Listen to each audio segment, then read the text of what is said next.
सभी को जय यीशु। हाल ही में हमारे नवनिर्वाचित पोप लियो 14 द्वारा एक अत्यंत आनंददायक और पवित्र घोषणा की गई है। उन्होंने घोषित किया है कि 7 सितंबर 2025 को धन्य कार्लो अक्यूटिस और धन्य पियर जॉर्जियो फ्रासाती को संत घोषित किया जाएगा। दोनों ही युवा साधारण जीवन जीते हुए भी एक असाधारण विश्वास और प्रेम से भरपूर थे।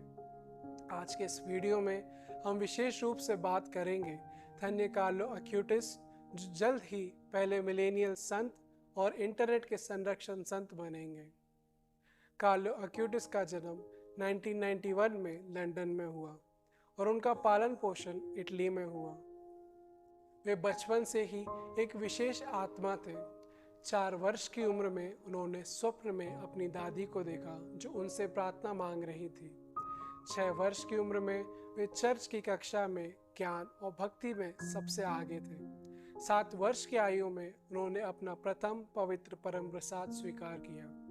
उसके बाद उनका जीवन प्रभु को समर्पित हो गया।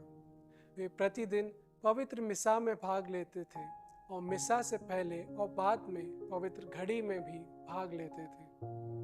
उन्होंने कहा था, When we stand before the sun, we get tan, but when we stand before the Eucharist, we become saints.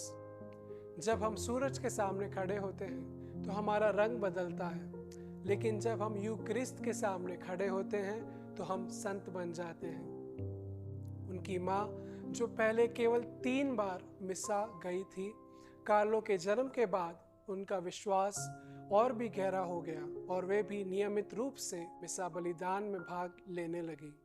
Carlo बहुत विनम्र, दयालु और मददगार थे। वे स्कूल में उन बच्चों के मित्र थे जिन्हें और लोग नज़रअंदाज करते थे। हालांकि उन्हें कंप्यूटर और गेम्स पसंद थे, लेकिन वे दोस्तों के साथ फुटबॉल खेलने में भी रुचि रखते थे। साथ ही रोज़ कई बार रोज़री प्रार्थना भी करते थे।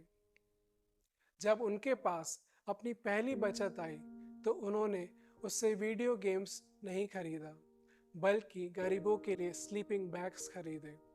उन्होंने कहा था, Sin is looking away from your creator and turning towards created things.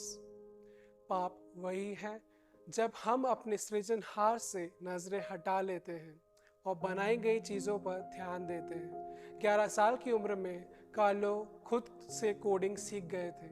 उन्होंने अपने चर्च के लिए एक वेबसाइट बनाई और फिर इसी प्रतिभा से एक ऐसी वेबसाइट बनाई जिसमें पूरे विश्व के 180 से भी अधिक यूक्रिस्तिक चमत्कारों का वर्णन किया गया है, ताकि लोग यूक्रिस्त की सच्चाई और प्रभु की उपस्थिति का अनुभव कर सकें। कार्लो एक मजबूत और करिश्माई क्रिस्ती युवा थे। उनके पल्ली पुरोहित उन्हें हमेशा अविस्मरणीय, दयालु और नम्र बताते थे। लोग सोचते थे ये बड़ा होकर क्या बनेगा, कोई पुरोहित, कोई कंप्यूटर प्रोग्रामर या पूरी दुनिया में प्रभु का प्रचारक। लेकिन जब भी उनसे पूछा जाता था तो उनका सीधा उत्तर होता था, मैं बस प्रभु यीशु की सेवा करना चाहता हूँ। लेकिन कुछ ही महीनों बाद कार्लो ल्यूकेमिया, रक्त कैंसर से पीड़ित पाए गए। नर्सों ने बताया कि उन्होंने कभी ऐसा बच्चा नहीं देखा जो इतनी पीड़ा में भी शांत और संतोषी है। जब उनसे पूछा गया कि वे कैसे हैं तो उन्होंने मुस्कुराकर कहा, वेल एज ऑलवेज।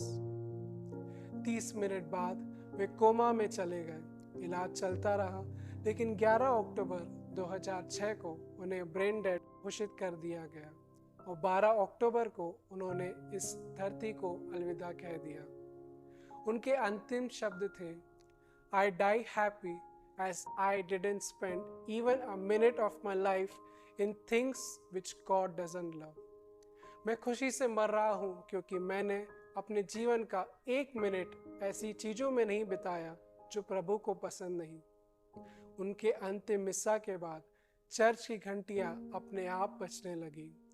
लोगों ने माना कि कार्लो अब स्वर्ग पहुँच चुके हैं। कार्लो को उनके परिवार की कब्र में दफनाया गया था, लेकिन बाद में उनके शरीर को सेंट फ्रांसिस ऑफ असीसी की जगह पर स्थानांतरित किया गया। मृत्यु के बाद उन्होंने अपनी माँ को स्वप्न में दर्शन दिया और कहा कि वे एक दिन संत बनेंगे, लेकिन संत बनने के लिए उनके नाम से 2 चमत्कारों का होना आवश्यक है। 9 साल बाद पहला चमत्कार हुआ, जब एक ब्राज़ीली बालक जो जन्म से ही पैनक्रियास की गंभीर बीमारी से पीड़ित थे, जिसका कोई इलाज नहीं था, कार्लो की पुण्यतिथि पर उसने उनकी अवशेष को छुआ और वो पूरी तरह से ठीक हो गया। दूसरा चमत्कार वर्ष 2024 में हुआ, जब एक महिला को गंभीर ब्रेन हैमरेज हुआ और डॉक्टरों ने सारी उम्मीदें छोड़ दी थी। उसकी माँ ने धन्य कार्लो की अवशेष को उसके सिर से छुआया और वह चमत्कारिक रूप से पूरी तरह से ठीक हो गए। डॉक्टर भी ये देख के स्तंभ रह गए थे। इन्हीं चमत्कारों के कारण पोप फ्रांसिस ने निर्णय लिया कि अब कार्लो को संत घोषित किया जाएगा। धन्य कार्लो एक्यूटिस हमें यह सिखाते हैं कि ईश्वर की सेवा के लिए असाधारण बनना आवश्यक नहीं है। हम अपने छोटे छोटे कौशल, अपने जीवन और अपने विश्वास से भी प्रभु की महिमा कर सकते हैं। उन्होंने इंटरनेट को प्रभु के लिए इस्तेमाल किया। इसी तरह हम भी धन्य कार्लो से प्रेरित होकर इस चैनल के माध्यम से प्रभु के प्रेम और सत्य को दूर दूर तक फैलाने का एक छोटा सा प्रयास करना चाहते हैं, ताकि हम सभी प्रभु के प्रेम में आगे बढ़े। धन्य कार्लो एक्यूटिस हमारे लिए प्रार्थना करें। सभी को जय यीशु।